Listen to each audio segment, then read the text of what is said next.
Hit this button and let me reveal. Okay, ha, amazing. So which one is the train set? Which one is the test set? And remember, they are they're both errors, right? That's why they're both on the same plot. And then the title of the plot says root mean squared error, the RMSE. They both have the same units and they're calculated the same way. So the last thing that we did was on our blackboard. This is the blackboard from probability class. Let's go to the blackboard from data science class. This one, the training error and the test error. And they both have the same exact formula, except for one of them is on the train set and one of them is on the test set. And that makes them completely different. Why does it make them completely different? It makes them completely different because the f hat, the estimator we are using, is trained using the training set. So when you train using the training set and then you measure the error also using the training set, you are double dipping. And of course, you would imagine that if you were trained on a specific point, that you would have a low error on that point. It is a little bit like if you do all the practice problems to study for a midterm, then will you do well on the practice problems for the midterm? Yes, you studied with the practice problems, therefore you will do well on the practice problems. Will you do well on the actual midterm? That is the thing you care about, right? So what we would like is to have a test set error that is low. The training set error is the error on the points that were used to generate the function f hat. So that is what I wrote over here. And the training error is not a good proxy for the true error. The true error is what we actually want, is on the true distribution of the x and the y. How are we doing? So those were the three errors before. Okay. So this is the important point. F hat, our estimator, is based on the training points, and therefore will behave funny if you train it using the training points, but also measure the error. Why am I giving you this quick little recap? Because this is a beautiful 50-50 split here. Half the people said red is the test set, blue is the training set. Half the people said the other way. So we're going to do a revote and see if you can figure out what is going on. I will remind you the x-axis here is the window size in the estimator we've been using so far, which is that nearby neighbor averaging. So a big window, like 30 degrees, is average all the cannonball shots within 30 degrees, and a small window is average all the cannonball shots that are nearby. Maybe I could show the picture one more time, but I think maybe you guys remember what the windows are. Any questions or comments about this? I'm going to send you off to revote in 1 second. Okay, talk to your neighbors. We're going to revote. We're going to make a new one, and let's see if we can get a consensus on which one is which. I will open it back up. So here is a timer. Let's say 2 minutes to do that, and I will duplicate the question and do it one more time.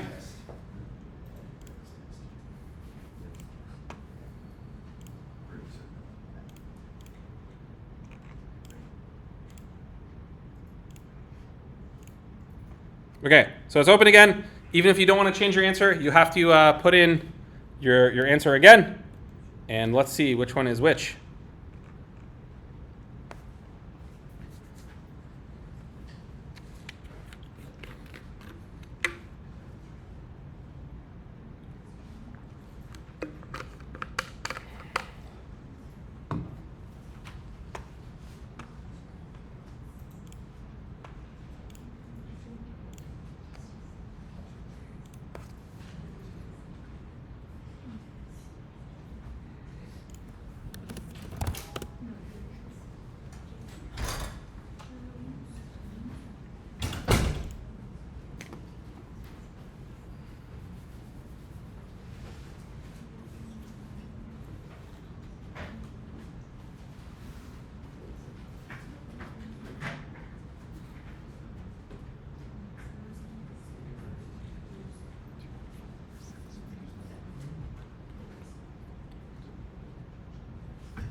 Okay, 10 seconds left.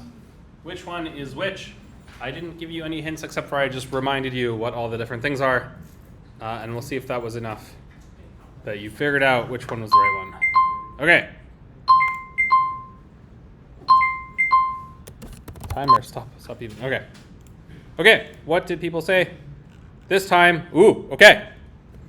This time, slight preference for red is the test set error and blue is the train set, but still almost 50-50. Some people think it's the other way around. Does anybody want to say how they thought about it and why, which one is which? Yeah. It took me a second to digest the graph, but with a small window, the training set is going to be very accurate. It's going to have a very low error because it's basically jumping to every point as it goes through, and then as the window increases, it's going to have more error, and then the test set is going to improve as Yeah. So I think I like that the way you analyzed the special case of the small windows first. I think that's a great way to look at it. And so remember, for the small windows, you average all the cannonball shots that have a very close angle to what you're currently looking at. And in particular, if the window is small enough, there's usually only one cannonball shot that is in that window, right? I guess, yeah, okay, let me draw the picture of the cannonball shots, right? So these were the cannonball shots. So if you're trying to estimate the value of some cannonball shot and you have an extremely small window, then we could use a highlighter to draw that window. Then you would look at all the cannonball shots that are in this really small window nearby, but of course there's only one cannonball shot, so if you take the average of one cannonball shot, then your estimator, your f hat, will be a straight line over here. So your f hat will be like this, f hat of x, and this will be equal to the exact value of the cannonball shot.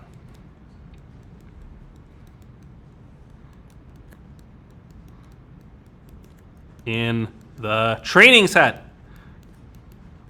So this is, I think, a great way to look at it. When there's only one cannonball shot in a window, then you get the training point exactly right because you're averaging one thing, and then you have zero error. So you'll have zero error every time your window has exactly one point in it, and that is why overall you will have very low error. Of course, the error is not exactly zero because maybe not every single window has exactly one point in it. Maybe some have 2 points in it. But as you make this smaller and smaller, more and more of the locations have exactly 1 point in it, and then therefore your training error goes down to zero, right?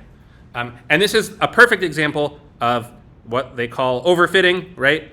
Your training error is how well you did on the training set, and that is going to zero because basically your function f hat is designed to be exactly equal to yi train at the point xi train. So you make sure that this is zero, and so your training error is zero, or getting very close to zero. On the other hand, this kind of thing is actually quite bad. You don't want to chase the points down this much, because if you look at the whole function f hat, what's going to happen is it's going to move up and down like crazy. Let's see, did I switch colors here? Okay.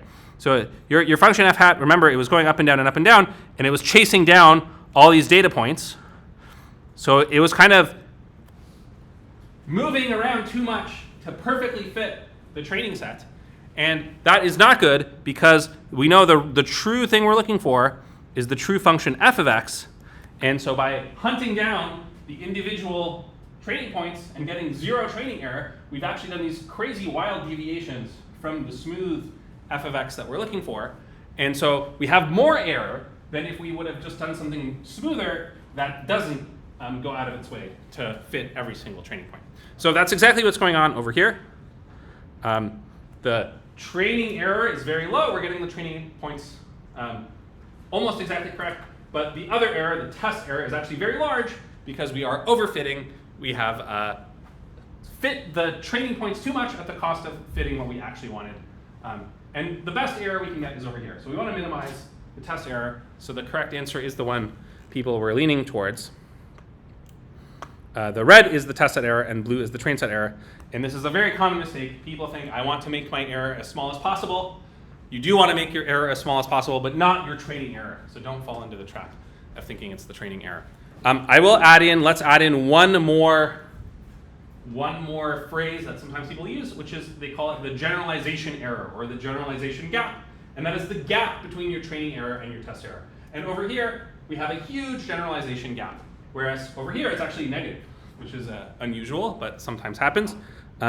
So the the generalization gap. This is a new definition. The generalization error, or generalization gap is the difference between training error and testing error. Training error and testing error. Okay. Some people say it's between the testing error and the true error, but it could be either one. And the idea is that for our model to be good, we want both the training error to be small and the generalization error to be small. We want two things.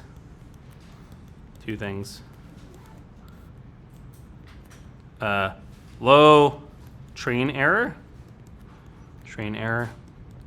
and low generalization error.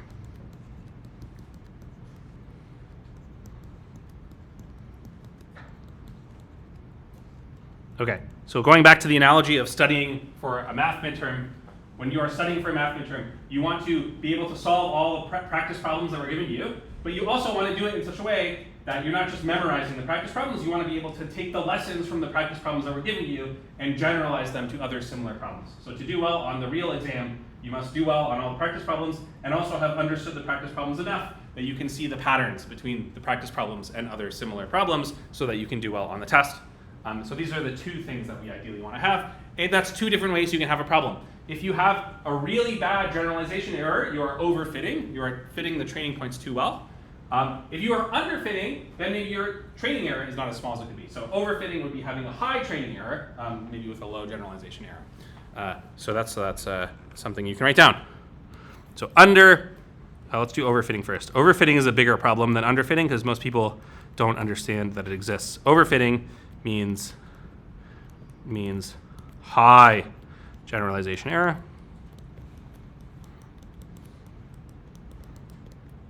Okay.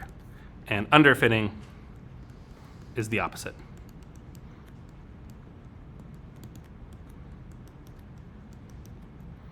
High training error. Okay. So you want to balance these two to get as low as you can for both, specifically the sum, and underfitting or overfitting is having a bad score on one of those two things. Okay. We have essentially said most of the things we want to say about this underfitting versus overfitting issue using this nearby averaging as an example where it's very clear what happens. You can really see the overfitting happen when it's starting to chase down points. In every single model, every single data science model, this will always be here. And in fact, the textbook has a little diagram with what they did. So here is a textbook model where I don't know what models they use, but they have three models. So they have the black circles are their data points. And then they have three models. They have an orange model, which is a straight line. They have a blue model, which is a little bit curvy, but not too curvy. And then they have the green model, which is really squiggly and goes up and down and up and down and up and down. And those are the 3 points over here. This is on the XY axis. And over here is on what we were talking about before. This is plotting the mean squared error for various things as a function of flexibility. And they're saying these three functions are more or less flexible. I think they're specifically doing the number of parameters in the models. So for example, a straight line has two parameters. It's y equals mx plus b. There's the slope and the intercept. That's two parameters. The green thing over here is a 20-degree polynomial. It has 20 different possible coefficients. And so this green one that's going all squiggly up and down is very flexible because it has a lot of parameters. The blue one is somewhere in between. So it has some flexibility, but not a crazy amount. And indeed, the blue one has the best possible error. So the red is the test error, and it's doing exactly what we talked about. It goes down and then up. You want to be not too flexible. That would be overfitting on this side. This side of the screen is overfitting. The green is overfitting. The orange curve is underfitting, but the blue is the Goldilocks, and it is right in between on the test error. Of course, if you just looked at the training error, you would think the green is the best, but then you would be making the mistake of mixing up your training and your test error. This is the example from the textbook.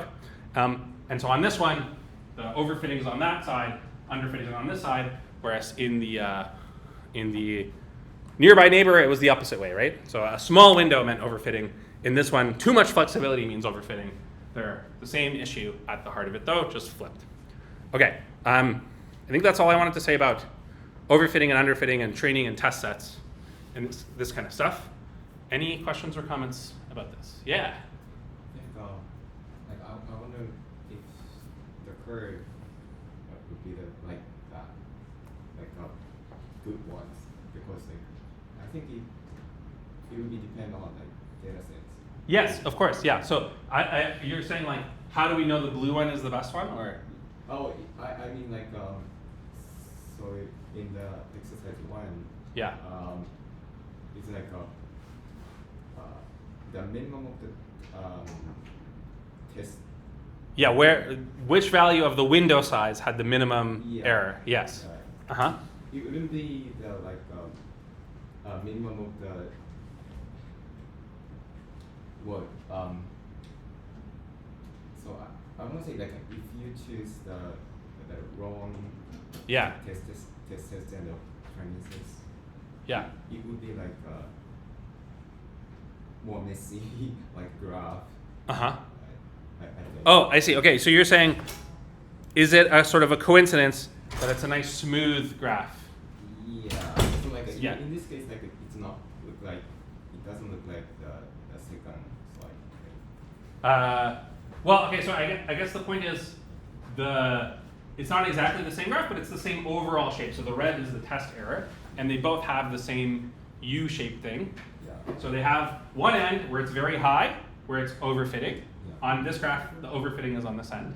There's another end where the test error is also not as good as it could be. On this graph, it's over on this end, really large windows, and the test error is not optimal. And then there is somewhere in the middle where it is balancing both, where you're close to the training set, but not so close that you're sacrificing your generalization, and that is the middle. And in the second one, it is the same qualitative shape, although it is true that the thing is, it looks more U-shaped. And the thing is, the overfitting on this one is on this side, right? So we've sort of taken all of the large values, and in the other one, it's flipped with a 1/x or something and smooshed near 0. The overfitting here is on the right side of the graph, whereas in the other example, the underfitting was on the right side of the graph. But either way, there is a Goldilocks middle spot that we're going for. Yeah. I thought it would be easier to see the minimum point of the test error. Uh-huh. But it's better to look at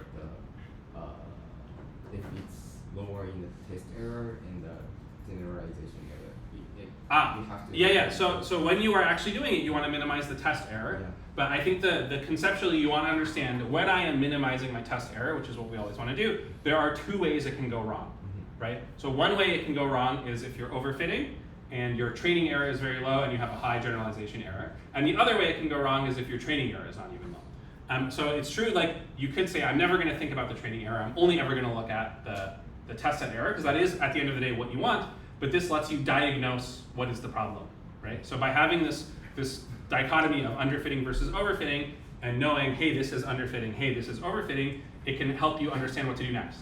So for example, if you're on this green, you ran the model, and it's this green point, and you look at it and you're like, hey, I'm getting not a great error, and actually the training error is really low, and there's this big gap, and you say, my model is too complicated. Let me make my model simpler and try to make it back it off a little bit in terms of flexibility and try to go more towards the underfitting side, right? So if you know that you're overfitting, you can back it off to do this. Whereas if you just say, I have high error, then you don't know what to do, right? So that's the difference. It's true, we only want to do one objective function at the end of the day, which is the test error, but by knowing the different ways it can go wrong, it can help us understand how to fix it. Yeah, great question. Yeah. Anyone else? Okay, so there are a couple other details that were mentioned in the textbook that you should know. So in class, I only mentioned this train test split, and I said you have a test set, you have a train set. You can also do what is called cross-validation, where you have multiple different splits. So instead of just having one training set and one testing set, you could split it up 5 different times and have what is called 5-fold cross-validation. The textbook has the details on this. Again, this is just a fancy version of making a test set. And at the end of the day, you always have some test error based on some points, and you're hoping that it approximates the true error. So you can be more or less fancy with how you're doing it. I showed you the simplest possible way in class. You could do the five-fold cross-validation that they talked about in the textbook. You can do the leave one out error is another way to do it. So there are many different ways you can construct this test error, but it's all sort of variations on this thing doing slightly different tricks on what you take as the set. All of this is important. So your first project, which I'll release the details of soon, is going to be on this stuff. So project one is going to be, you have to do a set, a data set. So analyze a data set,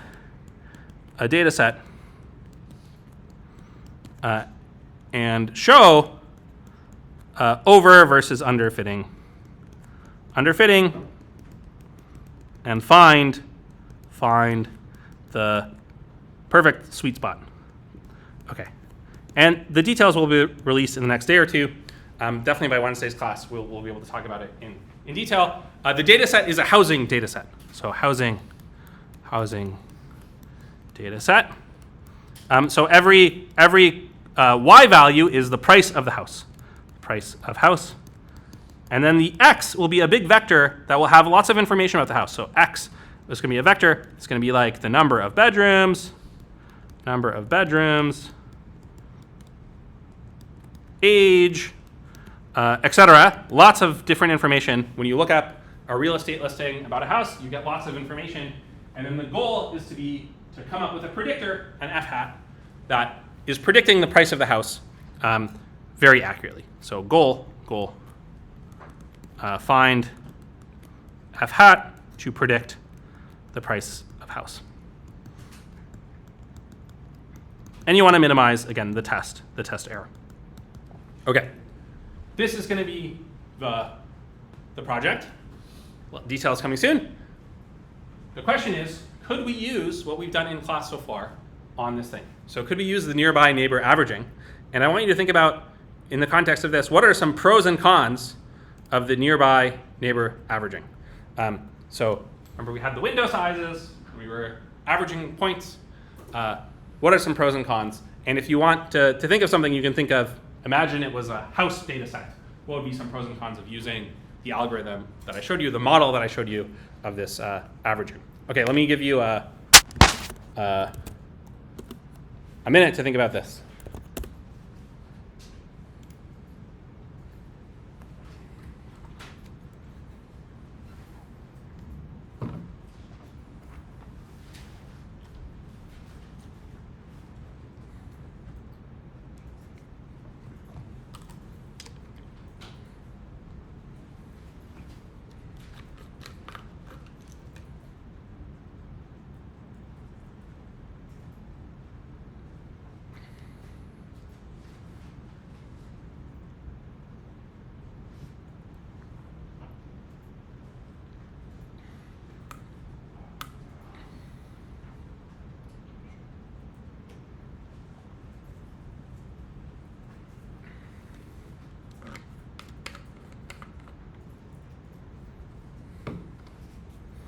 Okay, nobody's answered yet. Who needs more time? Okay, let me add another minute here.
All right, 30 seconds-ish left to getting your pros and cons.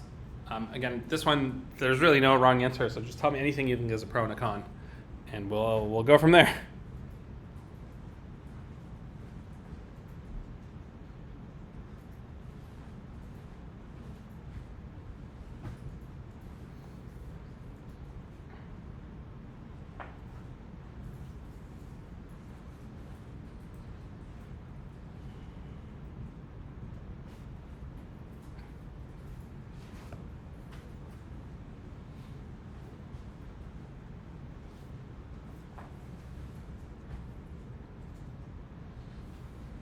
Okay, what did people say? Okay, so the nearby averaging, I've been calling it nearby neighbor. I think that's a way to do it. More generally, it's the weighted average because you can put any kind of weight. So the nearby neighbor says average all the ones that are within the window, but you could say, I'm gonna weight things by how far apart they are and do them that way. Some people call this a kernel method. The weighted average is the kernel that tells you how much to weight one thing versus another thing. Whatever you call it, it does have some nice pros and cons. So let's see what you guys said. Reveal counts. Okay. So for pros, two people said interpretable. And I think in some ways it is interpretable in the sense that for a given point, if you're doing the nearby neighbor, you can just look at all the things that were counted in the average. So if someone says, in this problem, so I think I drew it over here. Let's do a different window size. You know what? Let's open the actual thing so we can talk about some actual stuff. Let's actually get this open. I should have opened it already. Okay. Let's open it up. Oh, this is very embarrassing. My son really likes to play with the graphing calculator app on our tablet. So a lot of these are the ones called dad, mom, mom. These are my son made these graphs. Okay. Throp is also one of his classics, and Goff Ho was another one he made. Okay, let's find the one that we're looking for is on more.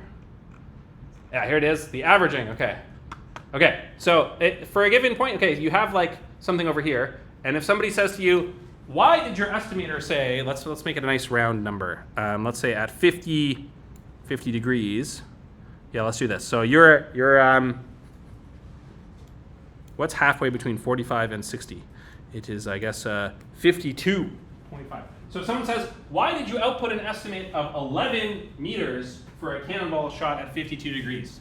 You have a good answer to that question. The reason I outputted an estimate of 11 meters for a cannonball shot at 52 degrees is I averaged everything between 45 and 60. So I averaged this one, that one, this one, that one, that one, that one, and that one. I averaged those 8 data points. Is there 8 of them? 7 data points. I averaged those 7 data points, and the average came out to 11. That is the answer you have to the question. So on one hand, this is nice and interpretable. Like you can say, it was that data point, that was part of the equation for how I got it.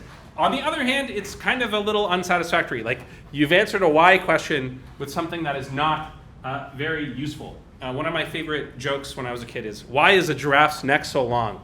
Because its head is so far away from its body.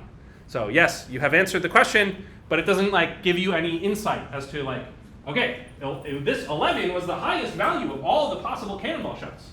So like you're saying that this is the furthest we can shoot a cannon is 52 degrees. Like we don't have an answer to that kind of question. The kind of answer we have is, look, we averaged these points. So this is a kind of interpretability, and it can be useful. I will give you a real life example. If you are actually buying a house, when you go to buy the house, if you have a good real estate agent, they will say, this house that you're going to put an offer in on, here are 5 houses that are similar to it, and these ones sold for this price and this price, and therefore this house is like those other houses, and therefore a reasonable offer we should put in is this much money. So having some examples that are nearby an example you're thinking of can be useful and can give you some intuition. But at the same time, sometimes it's not really like, what about them is similar? It's hard to say. And a good real estate agent knows, the human will say this house is similar to that house, but that might not be there in the data set for the nearby averaging, especially if you are averaging 11 different points or something. It's hard to see what's going on. Okay, so I would say the interpretability is a yes and a no. It could be a pro and a con depending on how you think about it. Very good. It certainly is extremely easy to apply. And the method that we told you, I think it's the easiest one to think about. It is actually really useful for things like tracking your weight over time and stuff like that. So it's a great, easy method. Does it capture nuance in the data set? I don't know. Let's see what else people said. Effective. So this is the thing. It is sometimes very effective and sometimes not. All right. Maybe I should look at the things. Easy to understand. All right. Simple, simple. Very good. This is very nice. Works for small p and large n. What are p and n? Maybe we'll find out what the p's and the n's are when we look at the cons. Okay, let's look at the cons.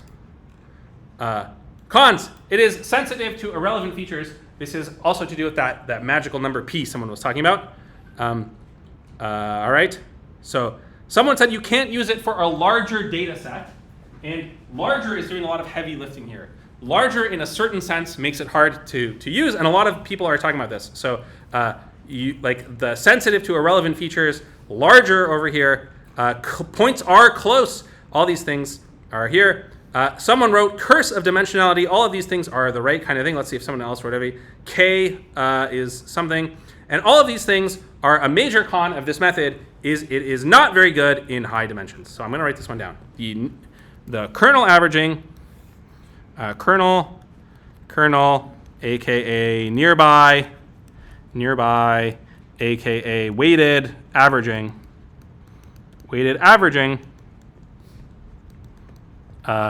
is not good in high dimensions.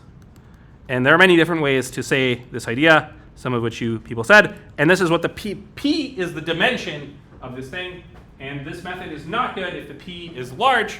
And the reason is, when you have many different aspects to compare to, it is not clear which ones matter. So for example, in my houses, there's the number of bedrooms and the age of the house. And if you are off by 2 bedrooms, I have a 2-bedroom house, you have a 4-bedroom house, that is a huge difference. Your house is way bigger than mine. If you're off by 2 years in the age, your house was built in 1950. My house was built in 1952. That is a very small difference. And when you put in this weighted average thing, you're looking at the difference between the x values. It is hard to know which ones are important and which ones are not important, which ones are small differences, do those matter a lot, which ones do they not matter a lot. And that is what makes it hard to work in high dimensions. When there are many dimensions, which one is important and the scale is hard to figure out. So which dimensions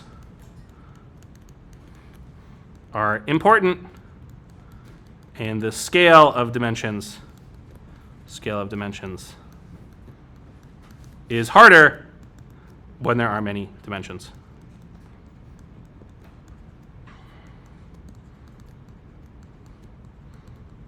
Okay, and the other issue is as you add more and more dimensions, there are very few points that are, quote, close to any other point.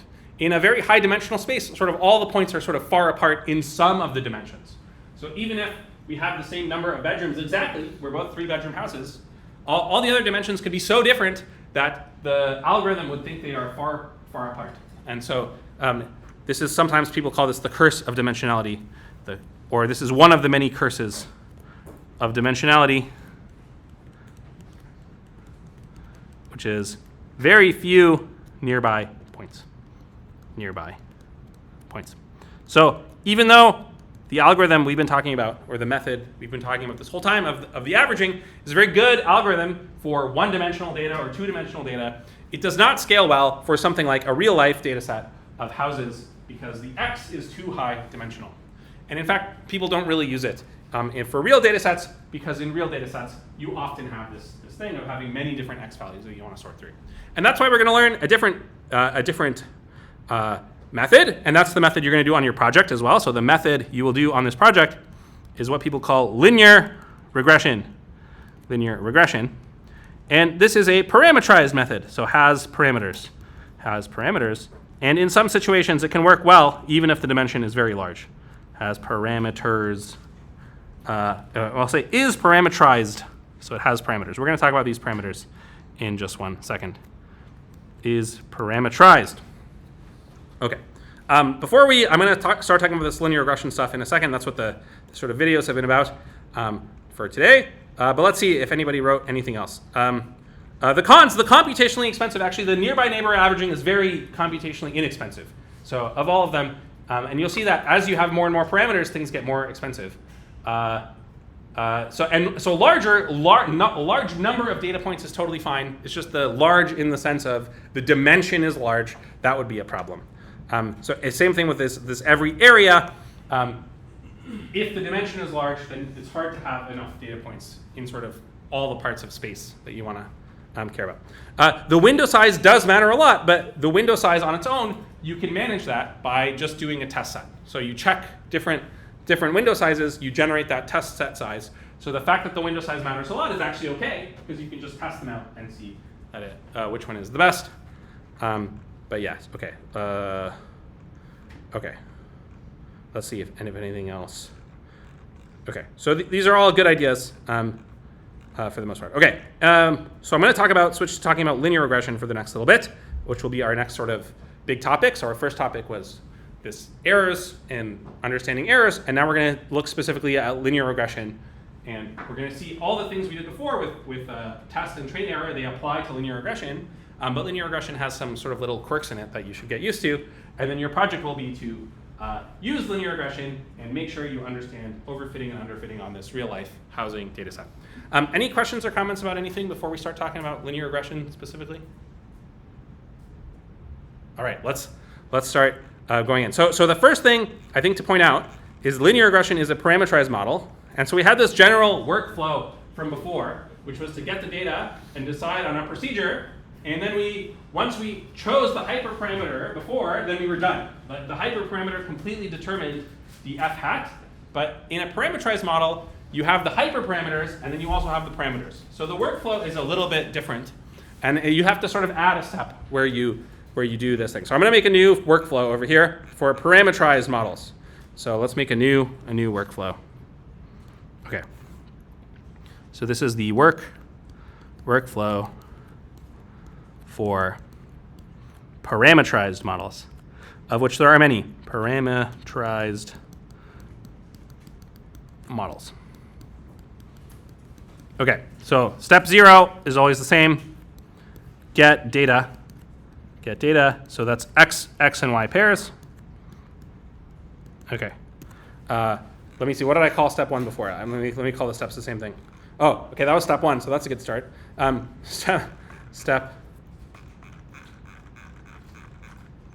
Let's call that step 1 to be consistent. Step 1. In real life, you might have a data set and you might delete parts of the data set that are not representative or something. Maybe there's some like weird houses that are much older than all the other houses in the data set. So in real life, you would, some people call this cleaning the data set. Clean data set. Maybe there's some columns, some aspects of the house do not affect price at all. Then you would just delete those. So that kind of thing. Step 1. And then step 2, you choose a procedure, and I would say choose the hyperparameters. So choose hyperparameters. Let's say procedure slash hyperparameters.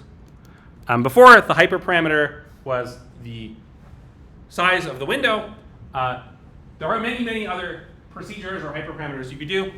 We're going to see lots of examples of them anyway, but you should think of these are like macro decisions before we've even looked at the data that decide like how we are going to proceed with our data. And I'll give you a big example.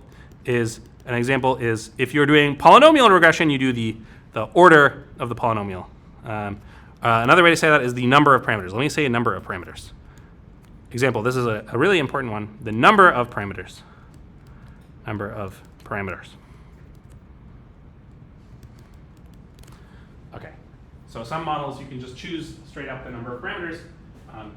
And so by making it polynomials, like we saw in the example from the textbook, you can have more or less parameters. That's what they were plotting over here, right? So the flexibility for them was actually the number of parameters. This model had 2 parameters. This model had 20 parameters.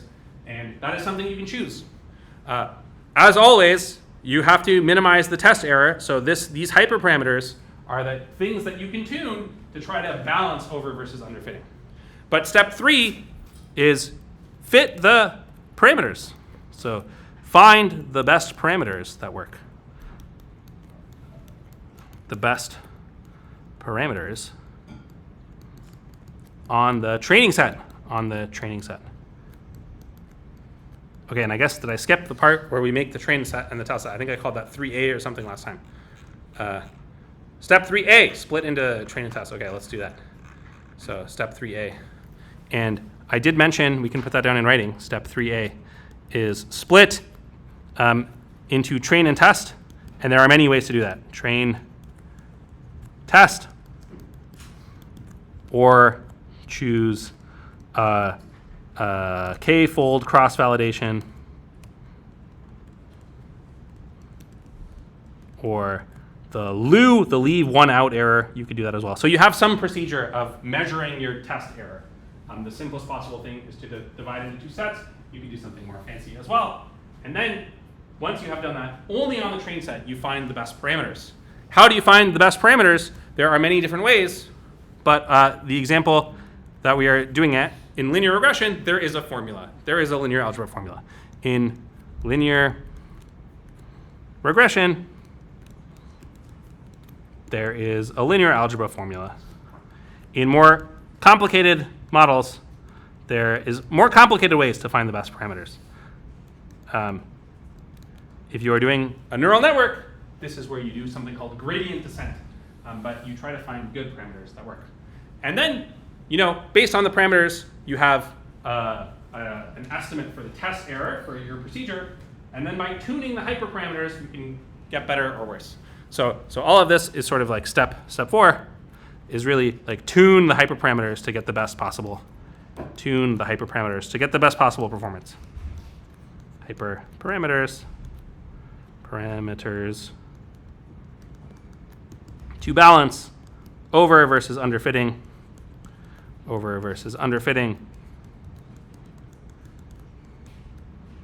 and get the best performance.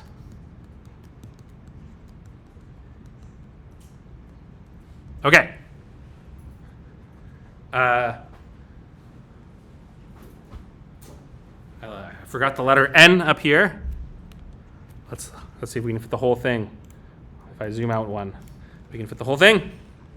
And there is our sort of method. Any questions or comments about this workflow? So this is what you'll be doing on the housing data set, where the houses are the x's and the y's. And what I really want to see is you want to show me some overfitting, some underfitting, and then you want to get the best possible sweet spot in between.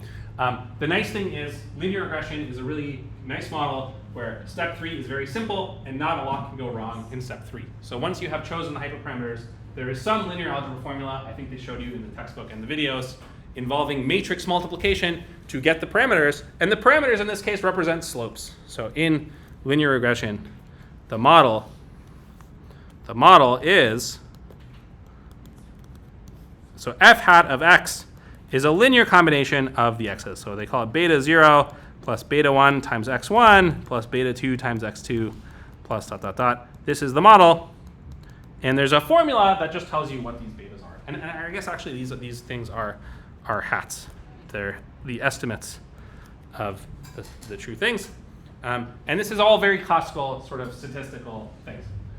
The other nice thing about linear regression, not only is there a nice formula in step 3 to get the things, also these things have, the field of statistics has studied these very well, and you have this notion of standard errors. So you can get a sense of these different error sizes.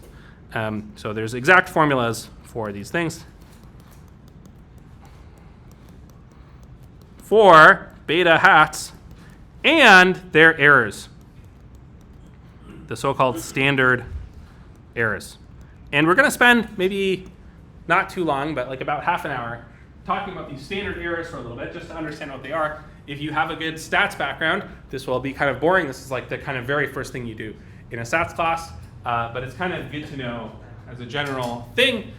In data science, you sort of don't use the statistics theory as much, but it does come up sometimes, so it's good to know. So that's what we're going to do in 1 minute here. But are there any questions or comments about any of this stuff so far? Okay, let me throw you, so for the rest of today's class, we're sort of in a statistics 101 class. And I'm going to start with this simple warm-up problem in statistics, which is about the standard error. What does this thing say? Oh, okay. I think I talked about this, but I didn't put it on the thing. So some models are more or less flexible, and some models are more or less interpretable. And least squares, also known as linear regression that we're doing, is somewhere in between. So it can work pretty well for problems that are not too complicated. It's not as good as deep learning for being flexible, but because we can interpret the coefficients, it is a little bit more interpretable. We're going to talk about some of these other ones later in the course as well. That's a nice picture from the textbook on different models, and we're hyper-focused on these, what is the so-called least squares models for the next little bit. Okay, but here is the question from Stats 101. So we have 100 independent mean zero variance 1 Gaussians, and we let A be their average. So we have these, you would write this as N01, mean zero variance 1. And A is a new random variable that we got by averaging those other random variables. And I want to see if you know what is the mean of A and what is a 95% confidence interval for A. I will remind you, a 95% confidence interval means even though A is a random number, so we can't know what A is exactly, we can be pretty sure that A is in some range. And a 95% confidence interval says where 95% of the time A will be in the range we're talking about. So I want to see if you can calculate this kind of thing. If you cannot, that is okay. Try your best, and we will see what you remember from your basic stats classes. Let me give you, say, 3 minutes to try to work this out or remember what is going on, and then we're going to take it up. And that'll help us. If you understand this one, the standard errors for this one, then it will lead nicely into the standard errors for the betas, which we're going to be doing in a minute. Okay, I'll set you loose. Feel free to chat with your neighbors and try your best to remember how standard errors work.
Okay, there's 1 minute left. Who thinks they would want more time to think about it? Okay, almost somebody. Let's try your best in the 1 minute. Remember, if you don't know the answer, I think you can put in DNE for does not exist here, and that'll be a sign to me that you don't remember how to do this stuff. So we'll take it up in 1 minute anyway. Just make sure you put something in so you get your mark there for participating.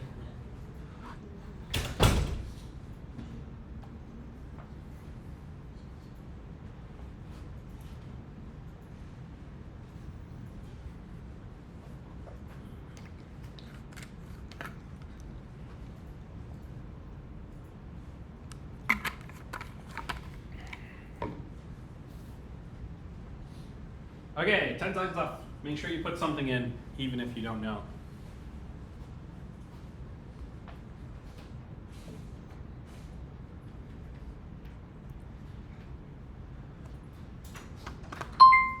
All right, let's take a look.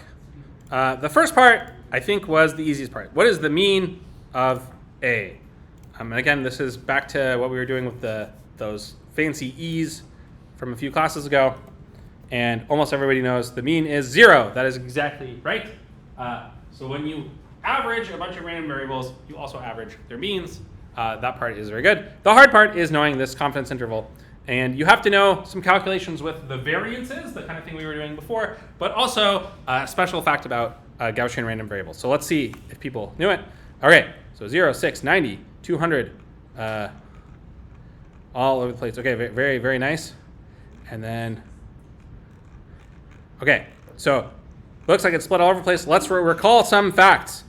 So this is kind of like review from Stats 101. Review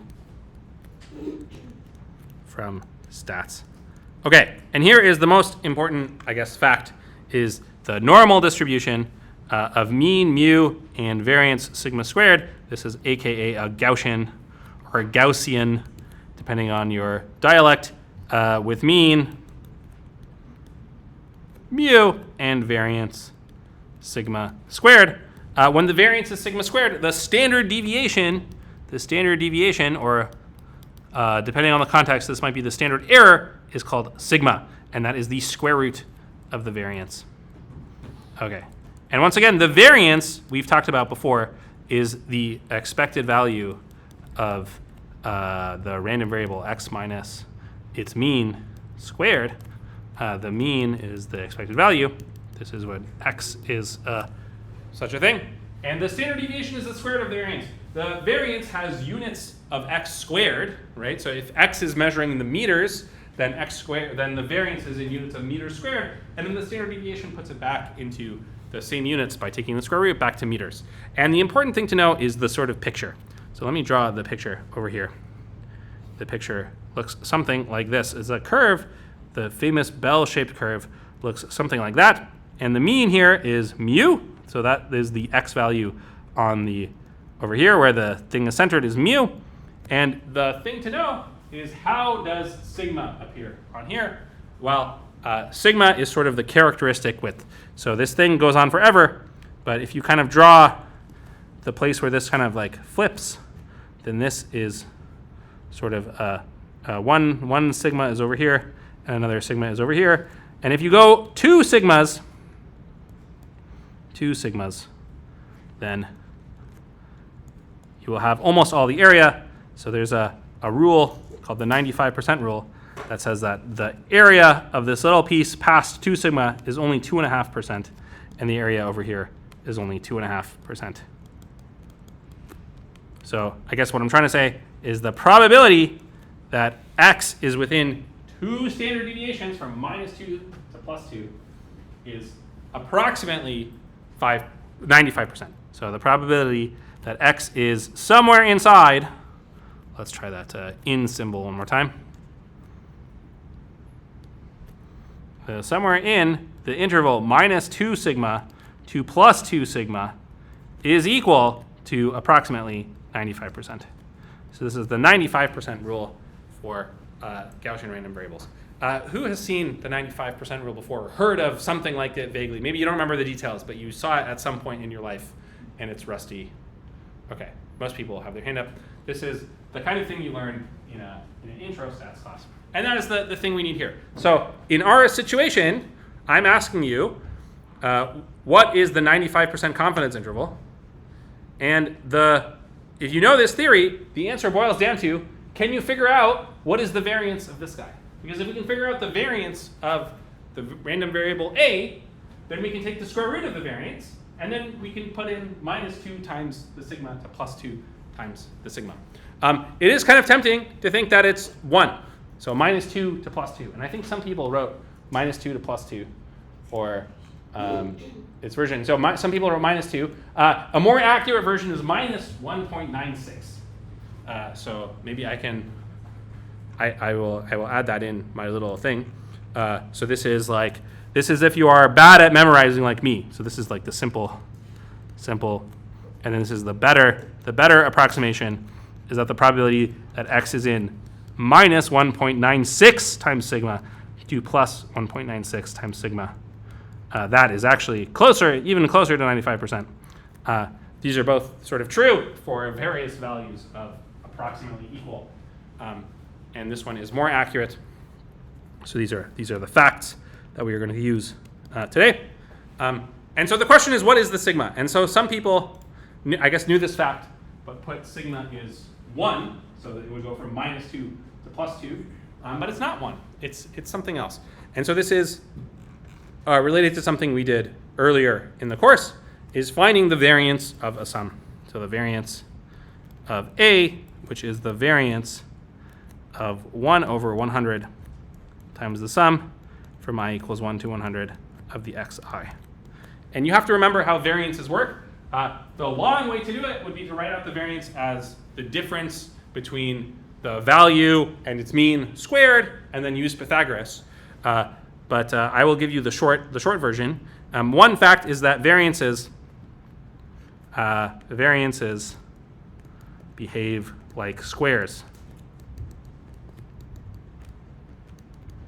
And so if they behave like squares, if you multiply 1 over 100 and then you square it, then you're going to get a 1 over 100 squared on the outside. So it's 1 over 100 squared times the variance of the sum from I equals 1 to 100 of xi.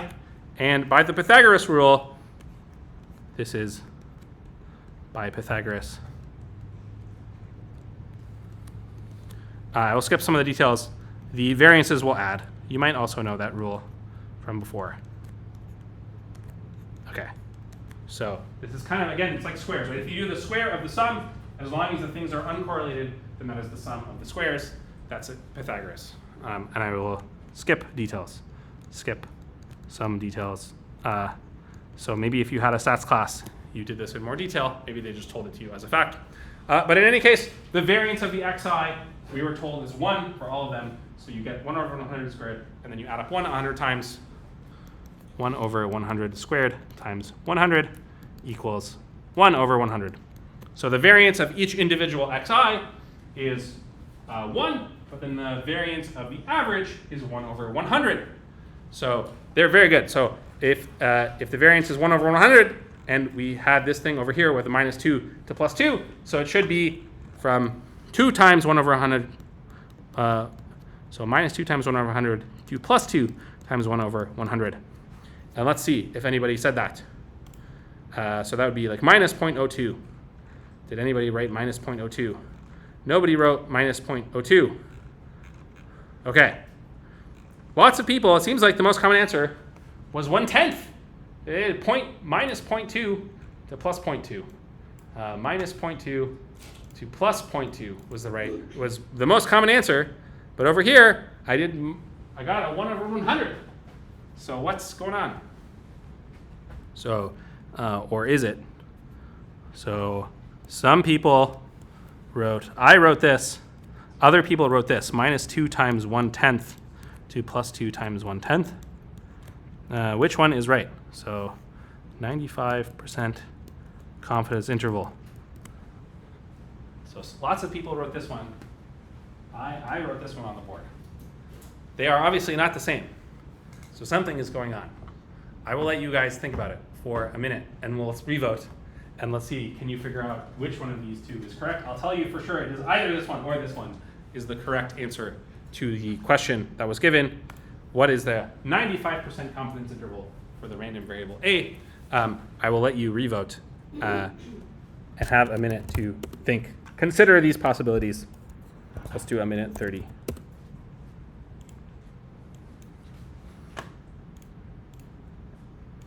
While I reopen the thing.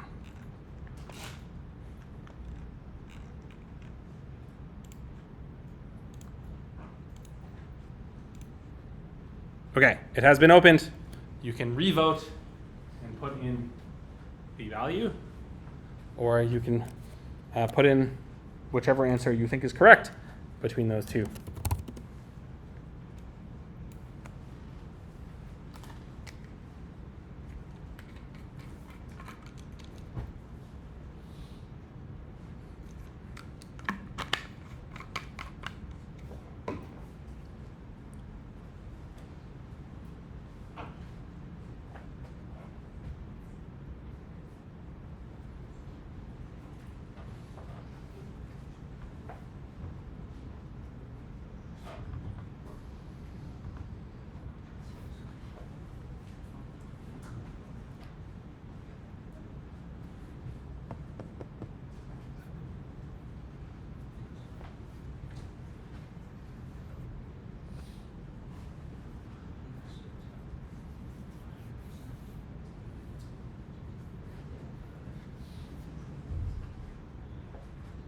All right, just a couple of seconds left to put in your guess. Which one of these things is right? And let's see what people said. Okay, 0. Everybody got 0 this time, which is great. And now 10 people, about half the class, are in the minus 0.2, and only 2 people are in minus 0.02. This person maybe typed the wrong number of zeros. This is another minus 0.02. Or a minus 2 out of 100. Okay, so it's about 50-50. Half the people, 10 out of 18 are in that one, and 10 out of 18 are in this one. That is the right answer. It is minus 0.2 or minus 0.196 is the correct answer. Not what I said. So on the board, this one is correct. Let's do correct with green. This is correct, and this is wrong. But hold on, I worked it out, and I got 1 over 100. How come? Where did I make a mistake? Does anyone see where the mistake is?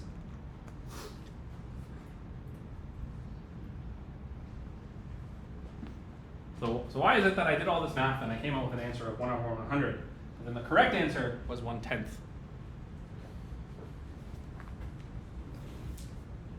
Yeah. Right. So sigma, so you have to square. That's exactly right. So the variance, remember, is sigma squared, and variance has units of the thing squared. So this is 1 over 100 sort of meters squared. The actual thing we care about are meters, the original units, and that is the square root of sigma squared. So if sigma squared equals 1 over 100, therefore, so sigma squared equals 1 over 100, therefore, sigma equals 1/10. So you have this square root thing. And again, this is just like Pythagoras, right? You add the sum of the squares of the individual things, and then you take the square root of the whole thing to get the length of the hypotenuse. That's really what we're doing. The length of each individual guy is 1, and the length of all of them put together is 1 over 10 on average. This is what we're talking about. Okay, so that's a nice theoretical calculation. Now let's see it in action with some simulations to show you what it really means. So this is what I call the standard error for the average of n random variables. So I have 100 Gaussian random variables, and I calculate this 1 over square root of n, that was the 1/10, and then we test it 20 times. So here I have 100 variables. We came out with this confidence interval of minus 0.2 to 0.2, and then I ran a simulation 20 times. I did it 20 times.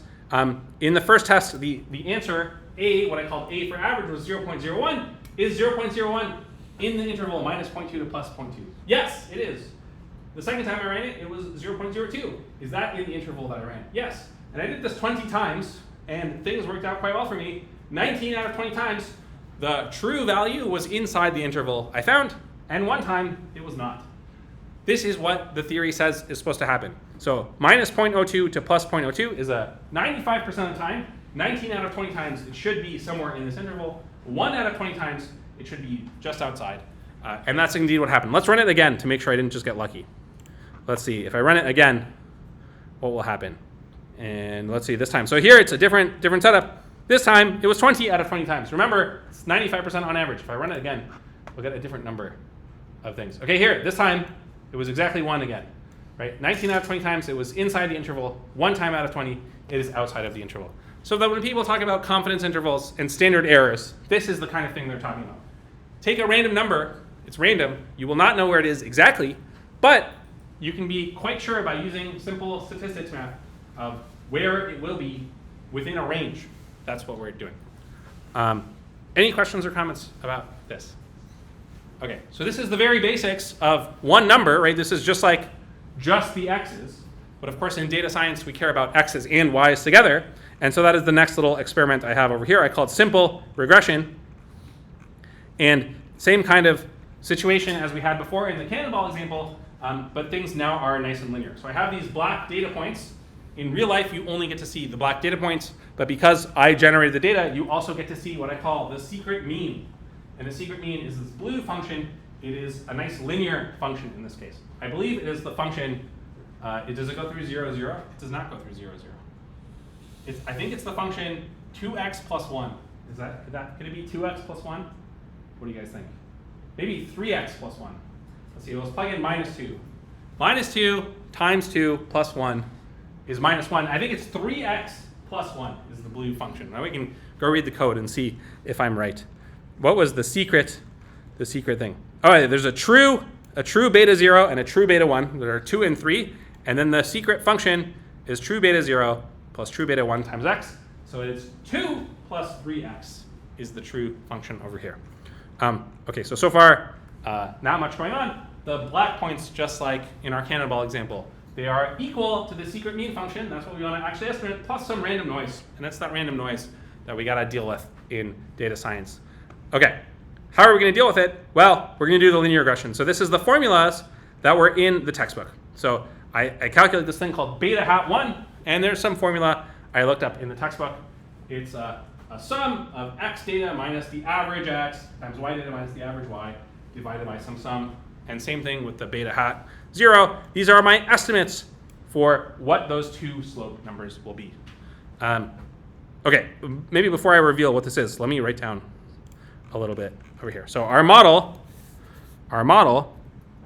we'll call this the simple 1D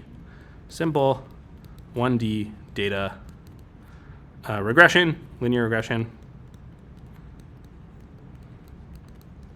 Okay, and our formula is f hat of x is going to be beta hat 0 plus beta hat 1 of x. And there's formulas, maybe I won't write them on the board. There's formulas in the textbook. Formulas in textbook for beta hat 0, beta hat 1. And in general, you can always do it sort of with linear algebra type formulas to find these things. The true function, I guess we've been doing that traditionally in blue. The true function is f of x is 2 plus 3x, where there's sort of a true thing. And then the question is, how close is beta hat 0 to 2? How close is beta hat 1 to 3? That's what we want to know. This is the kind of question we are interested in. Question, how close? How close are we? Okay. And again, everything we did before this point, we did it in the cannonball example with the nearby neighbor averaging, but all of that still applies, right? There's still the mean squared error between f and f hat. There's the training error, there's the test error, there's the true error. All of that still applies. So it's sort of the only thing that we've changed is what is the actual model. That's what we're understanding now. Okay. And what does it look like? It looks like this. So here I took the data, so some data points. The true value was 2 and 3, 2 plus 3x. And then I estimated beta hat 0 and beta hat 1 using the formulas from the textbook, those linear algebra formulas. And I came out with 2.08 and 2.94. Not exactly right, but pretty close. And that is the red line that is shown over here. And how far is the red line from the blue line? That is how you calculate the mean squared error. So the true mean squared error would be something like how far are these apart squared, averaged over all the x values. The training error is how far the red line is from the data points. And the test error, you would have to do like a held out set to see. So you'd have to do the data splitting and all that. So all of that still applies. And you can see this is working quite well. When the true model is a straight line, it's a very nice thing, and it's working sort of, it generalizes better than the nearby averaging model that we did before. Okay. Questions or comments about what we're doing here or what this is so far? All right, here's the exciting thing. We can do it again. So if we want to answer the question, how far is beta hat 0 from beta 0? If you do it one time, well, it was off by 0.08 this time. But did we get lucky? Like, how far should we expect it to be? So we can do it again. And let me run it many times.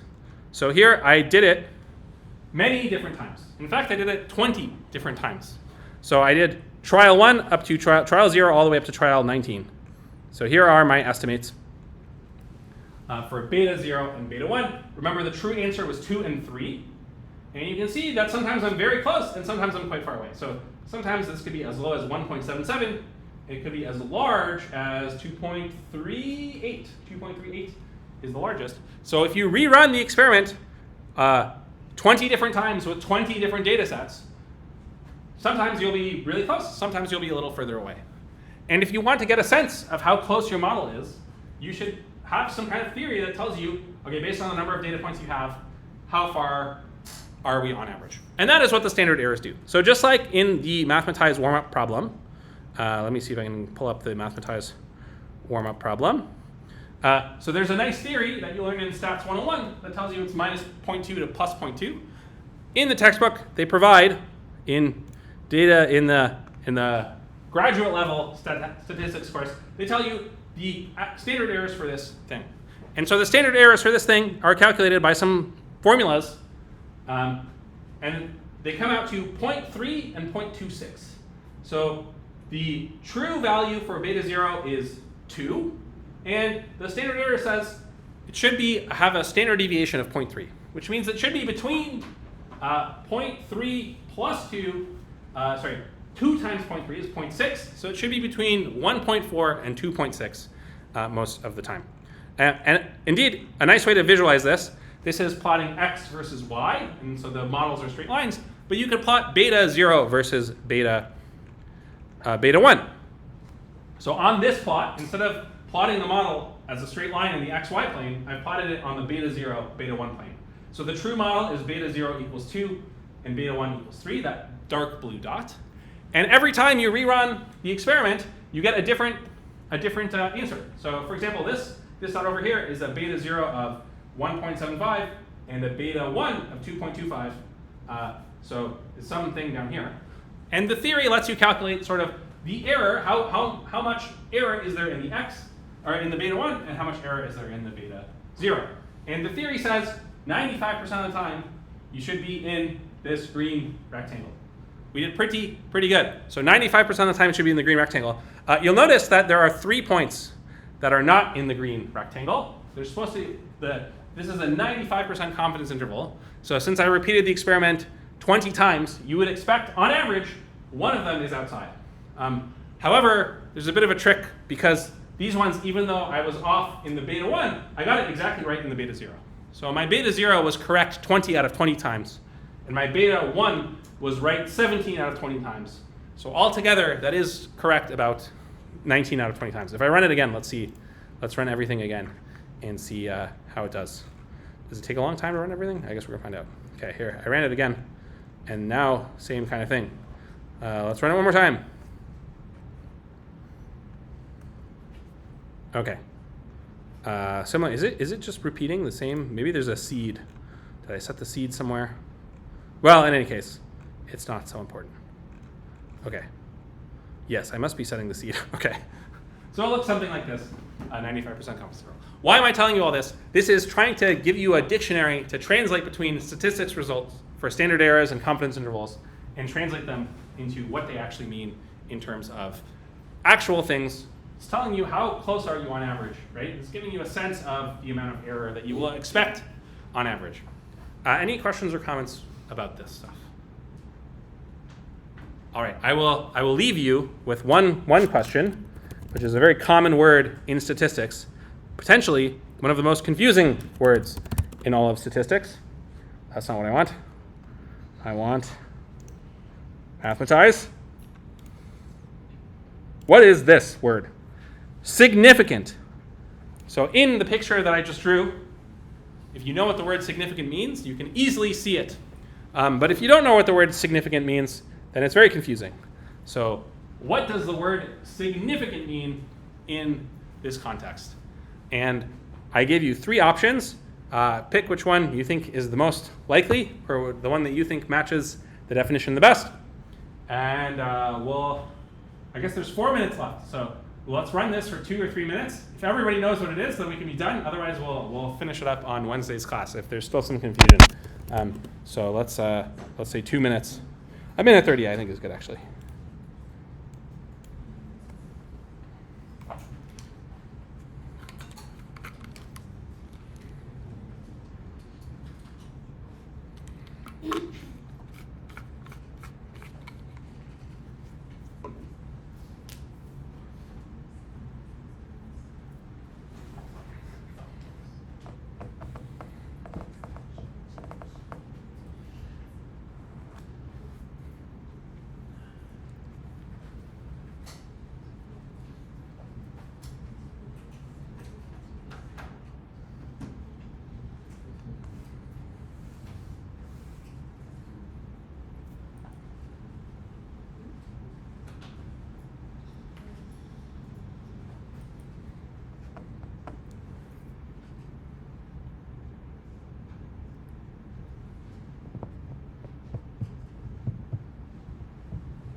All right, 10 seconds left.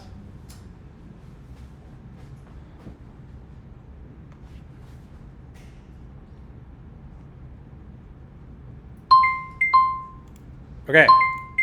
Oh no, the timer refuses to be silenced. Okay. What did people say? Okay. Pretty three-way sort of split. The effect is unlikely to be due to chance, sort of winning the thing. Just over half the people are as in the effect is unlikely to be due to chance. And that is the correct answer. So the effect is large, and there is a low uncertainty in the effect. These are two different ways that it could happen that the effect is unlikely to be due to chance. So when the effect is large, or when there is low uncertainty in the effect, then it will be true that the effect is unlikely to be due to chance. But the reverse is not true. You could have an effect that is extremely small, but if you know where it is very precisely, in other words, if the effect is small, but there is extremely low uncertainty in the effect, it could also be unlikely to be due to chance. So this is the correct answer. So when people say significant, statistically significant, it does not actually mean that it helps you a lot. It means that we are quite sure, we are 95% sure, in some sense, that it is working. And the way you would see that in the graph that we have made, where was my graph? One of these. The way you would do that is you would calculate this rectangle, this green rectangle, and it's 95% of the time it's in the green rectangle, and you would say, is the slope definitely not zero? Is it non-zero? Is it either positive or negative everywhere inside the green rectangle? So in this particular example, it is the smallest possible value inside our green rectangle, inside our confidence interval, is 1.4. So we think that the effect is at least 1.4 most of the time. On the other hand, if you had a lot of uncertainty, let me reduce the number of points by a lot. So this was, how many points did I do in this model? I did, it's going to be somewhere here at the top. N equals 10. Let's do only 3 points, and let's rerun everything. Let's see if the N equals 10 carries over. And trials, okay, who's using this? So we only have 3 points. We only have 3 data points, and therefore we have a lot of uncertainty. Let's see. So look at this. This thing is going all over the place. Okay, look, the 95% confidence interval still only goes down to 0.9. So even with only 3 points, it's still, quote, significant. We have a wider range of what we think is going to happen, but it still is always positive and therefore significant. Let me reduce the beta 0 a little bit. Let's reduce the true value. So if the true value was only, let's say, 0.5, and now if I run everything, okay, and now if you look, the beta 0, the smallest possible value is negative, and now we would say this is not significant. So even though sometimes we get a beta 0 value of like 0.6, the error size is so large that it could be that there is no pattern. The true answer is 0, and we're just getting things by chance. So that is what significant means. We're trying to say, does the green rectangle that contains our things, is that far away from 0? Is it unlikely to be due to chance? That's what it means. It's important not to get mixed up. We won't use this very often because we are going to do everything with the test set and the train set that we talked about before. So if you're a statistics person, a lot of statistics is calculating these theoretical errors and confidence intervals and so on. For us, in practice with a real data set, you can just calculate on the data set. So sometimes it's a little bit more straightforward, but a little bit less understood. Okay, I think that's where we're going to stop for today. On Wednesday, we will continue with more linear regression, and we will specifically be looking at multi-dimensional linear regression. There's no new videos for Wednesday's class, but if you haven't seen the ones for today's class yet, make sure you go watch them or watch them again. There's a lot of tricky things that can go wrong with linear regression once you move to multi-dimensional x's, and that's what we'll do on Wednesday. Okay, see you guys on Wednesday.